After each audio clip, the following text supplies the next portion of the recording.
여러분 안녕하십니까, 진성호입니다. 오늘 대검찰청과 법무부가 각각 인수위원회에 업무 보고를 하는 날이었습니다. 그런데 윤석열 당선인은 검찰총장입니다. 누구보다 사법개혁에 관심이 있습니다. 그런데 박범계 법무부 장관, 현재 민주당 의원이기도 한 박범계가 어제 기자간담회를 통해서 윤석열 당선인의 검찰개혁 방안을 비판했습니다. 자, 그러자 오늘 인수위원회가 충격적인 결정을 했습니다. 법무부는 보고를 받지 않겠다. 일단 밀어버렸습니다. 대신 대검찰청만 단독으로 보고를 했습니다. 그런데 윤석열 당선인이 검찰총장 출신이라서 그럴까요?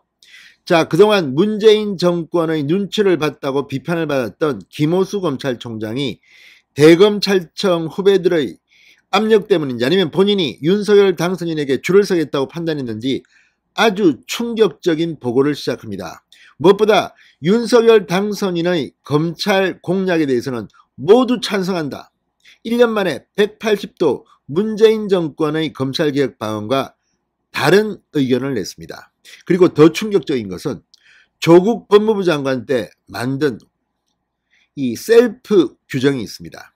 조국 자기가 이 검찰에 출두해야 되고 자기의 아내 이런 사람들이 출두하고 또 조사를 받아야 하기 때문인지 자신에게 유리한 그런 규정들을 만들었습니다. 예를 들자면 피해자가 출석할 때 사진이 찍히지 않게 만드는 그런 것들입니다. 그런데 대검찰청이 이런 것들을 손보겠다고 말했습니다. 스스로 윤석열 인수위가 먼저 요구하지도 않았는데 스스로 이런 안을 들이민 겁니다. 완전히 김호수 검찰총장이 백기를 든 것일 수도 있고 아니면 정말 국민의 알 권리 원칙에 따라서 검찰이 이제야 정신을 차린 것일 수도 있습니다.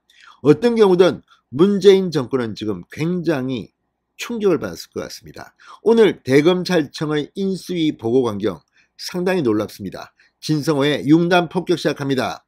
문재인 정권을 융단 폭격합니다. 방송에 앞서 아직 진성호 방송에 구독자가 아니신 분은 붉은색 구독 버튼 눌러주십시오. 더 좋은 방송으로 보답하겠습니다. 우리들은 기억합니다. 문재인 정권이 들어서고 박근혜, 이명박 정부의 인사들에 대한 수사가 시작되면서 지금은 고인이 된 이재수 전 기무사령관이 포승줄에 묶여서 사진이 찍혔습니다. 얼마나 이를 지켜보는 가족들이나 지인들은 열이 받겠습니까? 그런데 조국 전 장관은 검찰에 조사받으러 출두할 때 사진도 찍히지 않고 유유히 들어갔습니다. 정경심 씨도 마찬가지였습니다. 그래서 조국 셀프 규정이라는 비판을 받았습니다. 바로 이 훈령을 손보겠다는 겁니다. 자, 늦었지만 환영해야 된다고 할 건지 모르겠습니다만 아무튼 오늘 대검찰청이 상당히 놀라운 보고를 했습니다. 자, 조국 전 장관 시절입니다. 수사 상황을 언론에 공개하지 못하도록 하는 훈령이 만들어졌습니다. 조국 일가가 수사를 받으면서도 공개 소환도 되지 않았고 혐의 내용도 공소장이 나온 이후에 알을 수 있었습니다. 과거의 사람들은 특히 박근혜 전 대통령 같은 경우는 수사 과정이 실시간 생방송 중계됐습니다. 또 수사 과정이 부풀려져 가지고 뭘 했다 기억하실 겁니다. 박근혜 정부 인사들도 마찬가지입니다. 김기춘 전 실장이 어떻게 했고 조윤선 전 문화부 장관이 어떻게 했고 그런데 이들을 수사할 때는 이렇게 참 정보를 막 흘리던 검찰이 조국 전 장관이 훈령을 만들면서 못했습니다. 바로 공소장이 나오기 전까지는 이걸 못하게 한 조국 법무부 장관의 훈령 때문이었습니다. 그런데 대검찰청이 국민의 알 권리 차원에서 이 훈령을 손보겠다고 인수위에 보고한 것으로 TV조선 취재 결과 밝혀졌습니다. 방금 전 나온 TV조선의 특정보도입니다.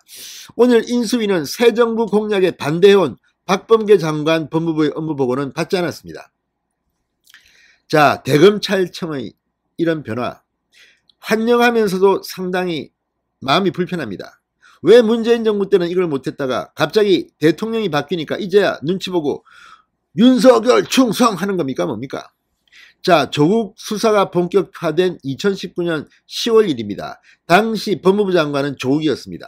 그런데 조국 일가가 수사를 받습니다. 그러자 형사사건 공개 금지 등에 관한 규정이라는 훈령을 만들었습니다. 조국 장관이 2019년 10월 말합니다. 수사 과정에서의 인권 침해 방지를 위해 형사사건 공개 금지 등에 관한 규정도 10월 중 제정할 예정입니다. 자, 그러면 2019년 10월 이전에, 그러니까 조국 전 장관 일가가 수사받기 전에는 이 피해자의 인권이 짓밟아도 되는 것이었고, 자신과 자신의 가족이 수사를 받으면 이거는 피해자의 인권이 중요한 건지 묻고 싶습니다. 조국은 민정수석이었습니다. 왜 그전에는 하지 않다가 박근혜 정부, 이명박 정부 인사를 마구마구 잡아들이고 할 때는 이런 걸 하지 않다가 자신이 그리고 자신의 가족이 수사를 받으니까 이런 규정을 만들었습니까? 혐의 사실이나 수사 상황 공개도 원칙적으로 금지한 겁니다. 당시 조국 전 장관은 수사를 받고 있어서 셀프 규정이라는 비판이 일었습니다. 하지만 대검찰청은 이러한 규정이 알 권리 차원에서 개정해야 한다고 인수위에 보고했다고 합니다. 복수의 인수위원은 시급과제로 선정하자는 취지의 반응을 내놓은 것으로 알려졌습니다.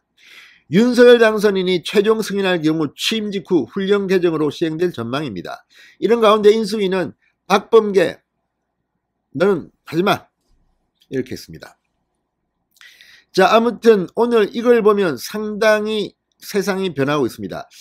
자, 이용호 인수위원 간사, 이 정무사법행정분과 간사인 이용호 의원은 박범계 장관의 어제 처신은 법무부에 매우 부담을 주는 행위가 아닐 수 없습니다고 맹비난했습니다. 자, 그리고 오늘 이 인수위원회에 대한 대검찰청의 정무사법행정분과 보고 때 인수위는 일부 검사들의 정치적 행태에 대해서 강하게 질타했다고 합니다. 인수위는 이날 대검의 업무 보고 이후 배포한 보도자료에서 인수위원들은 종래 일부 검사들이 보인 정치적 행태에 대해서 강하게 질책한다.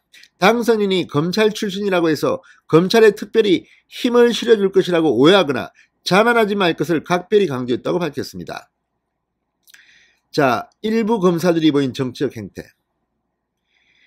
이성윤, 심재철, 김관정, 박원정, 신성식 줄줄이 아마 지금 벌벌 떨고 있을 것 같습니다. 진성호의 융단 폭격이었습니다. 여러분 감사합니다.